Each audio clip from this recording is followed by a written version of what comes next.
speak French? No French, English. Okay. What do you want? I'm doing a travel by hitchhiking. Okay, but not Like here, that. okay? Not here? No, it's okay. dangerous. Okay, and where I You can... can go downstairs, Yes? and then you can stay there on the street, okay? Okay. Downstairs to the right and under the bridge. Klappt es nicht? Nein. Warum nicht? But you have to go on the right side. Yeah? There's a street called Metzerstraße. This is something like, it's not a highway, but... Ce deuxième épisode de mon voyage en Estonie est différent du premier parce que j'ai eu moins d'interactions. Dans le premier épisode, j'ai traversé la France du Lot à la Lorraine et la famille que j'ai rencontrée en Lorraine me dépose au poste frontière de Saarbrücken et me donne sans que je lui demande quelques billets. À ce poste frontière, je fais la rencontre des agents de la douane qui m'expliquent que je ne pourrai pas faire de stop sur l'autoroute. Alors pour moi c'est pas très grave puisque je fais aussi ce voyage pour découvrir le pays. Mais le stop en Allemagne ne va pas fonctionner comme je l'avais envisagé. Après plusieurs heures d'attente à plusieurs endroits, sans qu'aucune voiture ne s'arrête, je décide de m'éloigner de la ville et je marche 15 km jusqu'au village suivant.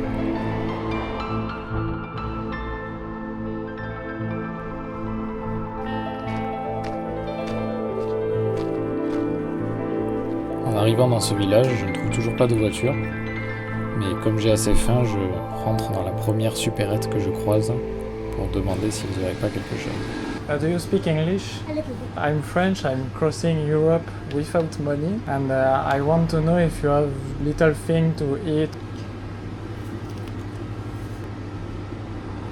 I tell the chef. جميل في واحد هذا this add Oh really?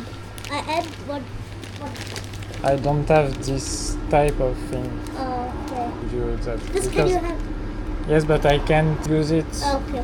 You understand? Yes, yes. Thank you. You're welcome. Bye. Maintenant il est 20h30, aucune voiture ne s'est arrêtée de la journée, et il faut que je réfléchisse assez rapidement à l'endroit où je vais dormir.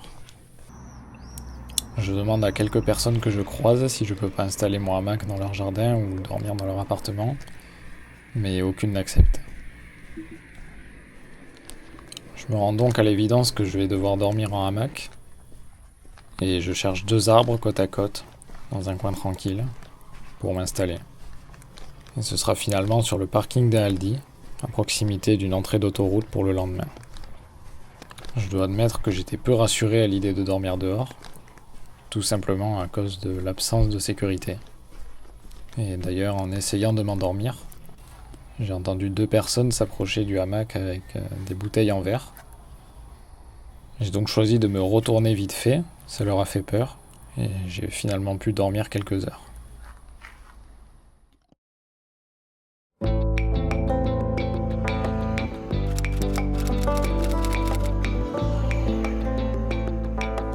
Le 6e jour, après m'être positionné sans succès sur l'entrée d'autoroute, je décide d'utiliser les quelques sous qu'on m'a donnés pour prendre des bananes et prendre le bus le moins cher pour traverser l'Allemagne. Après être retourné à Saarbrücken à pied, mon objectif est désormais de rejoindre la Tchéquie, à Pilsen, où un ami va pouvoir me recevoir.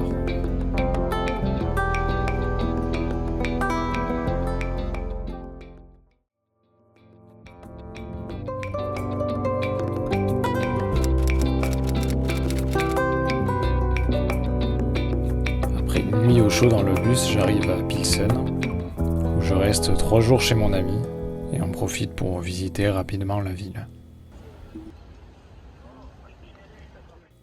Sur les prochains jours, vous allez voir beaucoup de plans caméra simples, où je me filme en train de marcher ou on voit la route, tout simplement parce que je savais pas que j'allais faire encore une vidéo YouTube, et j'ai très peu filmé mes interactions avec les gens. Aha, to ani nevím, já jsem to bral jako, že...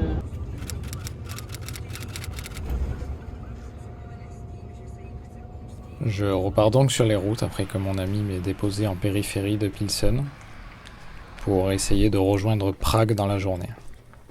Et à mon heureuse surprise, j'y arrive assez rapidement. Les Tchèques s'arrêtent assez fréquemment en voiture.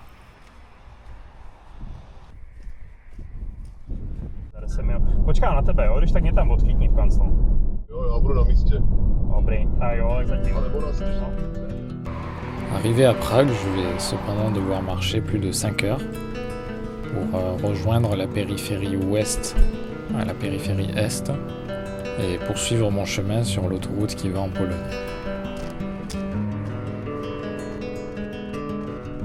Je marche donc longuement et visite par la même occasion la capitale de la République tchèque.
Alors parfois il y a quelques interactions, mais c'est vrai que j'étais plus concentré sur le fait d'avancer. I speak English. No, no, no. No? Oh, Oleg. Or German? No, no, no. No? Tak funny. En Tchéquie, les gens parlent très peu anglais et je commence à m'inquiéter du lieu où je vais dormir ce soir. J'arrive doucement vers la périphérie ouest de Prague et je me dis que la meilleure manière de trouver un endroit où dormir, c'est de faire du stop toute la nuit. Et après quelques voitures, c'est finalement un Lituanien qui va me prendre pour traverser la Pologne pendant 10 heures. Yeah, it's curious. That's the first time it's right. High road was closed. Probably there was a signs on the high road. Yeah.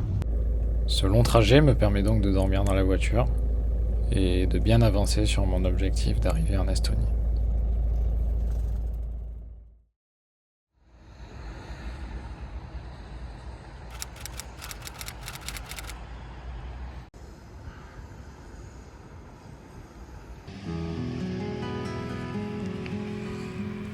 J'arrive donc à Kaunas, en Lituanie, vers 5h30 du matin. Et comme à chaque fois, je dois m'éloigner de la ville pour trouver un endroit où le stop fonctionne mieux. Je me dégourdis donc les jambes en marchant environ 2 heures.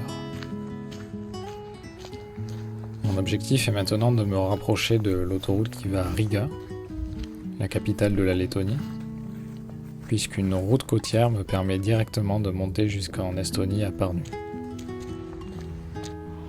Et après quelques trajets, j'arrive à la frontière entre la Lituanie et la Lettonie.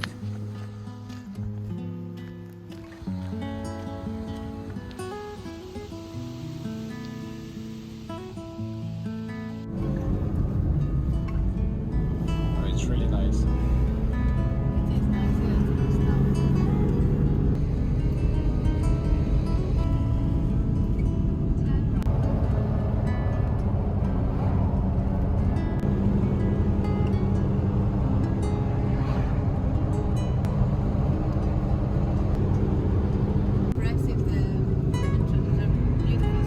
Yeah.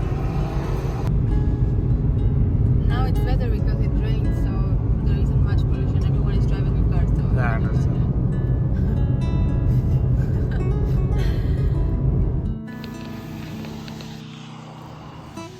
Un peu avant 17h, j'arrive à Riga. Et à nouveau, je marche environ 3 heures pour traverser la ville. La deuxième partie de mon voyage est efficace puisque j'avance assez rapidement depuis les derniers jours. Mais c'est vrai qu'il y a moins d'interaction. Je suis préoccupé par le fait d'avancer rapidement, mais j'ai aussi la pression de ma survie, puisque je dois toujours trouver à manger, et aussi trouver des endroits où dormir. Je me suis aussi fait une autre réflexion pendant ce voyage, c'est qu'à chaque fois qu'il y a un moment un peu plus difficile, un heureux événement arrive toujours pas très longtemps après. Là, ça fait quelques heures que je marche, alors j'ai le temps de perdre un peu espoir parfois. Mais finalement, comme à chaque fois, une voiture finit par s'arrêter, une belle rencontre, qui m'amène aux portes de l'Estonie. Après quelques voitures, j'arrive dans la ville d'Ainasi, un peu avant 23h, très proche de la frontière avec l'Estonie. Et là, je suis surpris par une grande quantité de moustiques, et quasiment aucune voiture compte tenu de l'heure tardive. Me voyant peu dormir dans ces conditions, je regarde le temps de marche jusqu'à Pärnu, en Estonie, et je vois qu'il y a 21 heures de marche. Mais je fais quand même le choix de marcher, en me disant que quand je serai trop fatigué, les moustiques ne me dérangeront plus pour installer mon hamac. Mais par chance, je finis par trouver une voiture, un local qui rentrait chez lui mais qui me propose de faire un détour pour m'amener jusqu'à Pärnu en Estonie. But you are living in Latvia, right? Close to the Lithuanian border. Yeah. It's 3 hours drive. From Okay. here.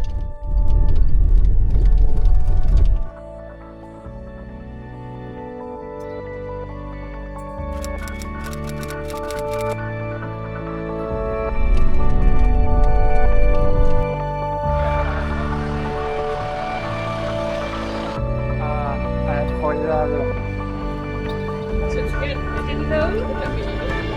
Comment ça va? Ça va super bien là. Tu peux aller dormir. C'est un pote de France qui est en train de faire backpacking. Ah oui? Il y a un pour l'extérieur, un pour l'intérieur. Ça c'est un peu chiant.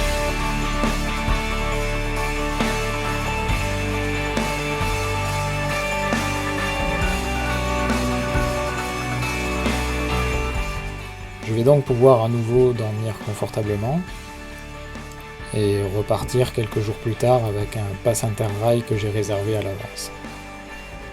Et à cet instant, je me rends compte que le plus dur aura peut-être été d'ouvrir une porte.